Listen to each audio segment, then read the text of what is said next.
माझा काही त्यांच्यावर दोष नाहीये, पण ही जी कामं केली ना, ही काय आम्ही अतुल बेनकेने केलेली नाहीयेत, ही अजितदादांनी केलेली आहे.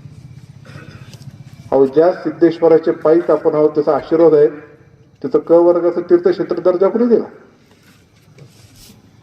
कोणी दिला? अजितदादाने दिलेला आहे.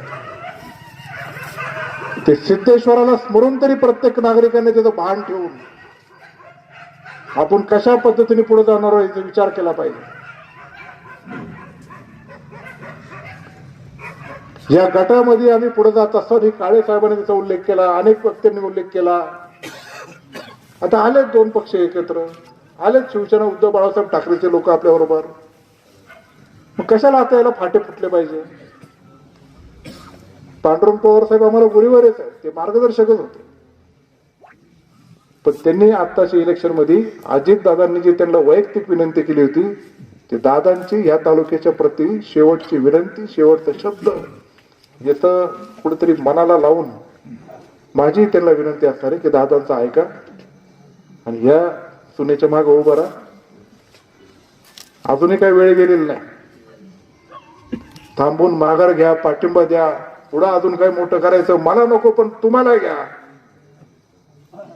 या भावनेने मी निश्चित प्रकारे हे माझं अंतःकरणातून अजितदादांच्या वतीने माझं ते आव्हान आहे. हे गाव असेल, पलीकडच्या गावात 4.5 कोटीचे कामं, या गावामध्ये जवळपास 13 कोटीचे कामं, 10 कोटीचं सबस्टेशन, सिद्धेश्वरचा क वर्ग तीर्थक्षेत्राचा दर्जा.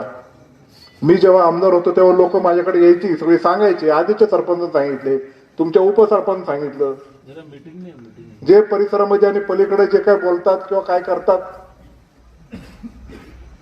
सोशल मीडियावर बोलतात, खालच्या पातळीवर टीका करतात, याच गावातले लोक आहेत. काही त्यांना काय वाटतं का नाही? ते सिद्धेश्वराच्या इथला कुठला गाणाचा माळाचा रस्ता, आता दोन्ही ठिकाणी रस्ता पाहिजे. मी काय त्याच्याबद्दल दुजाभाव करणार नाही, पण ज्या ठिकाणी गाणाचा माळाचा रस्ता आपण भूमिपूजन केला होता, ते नंबरचा आदला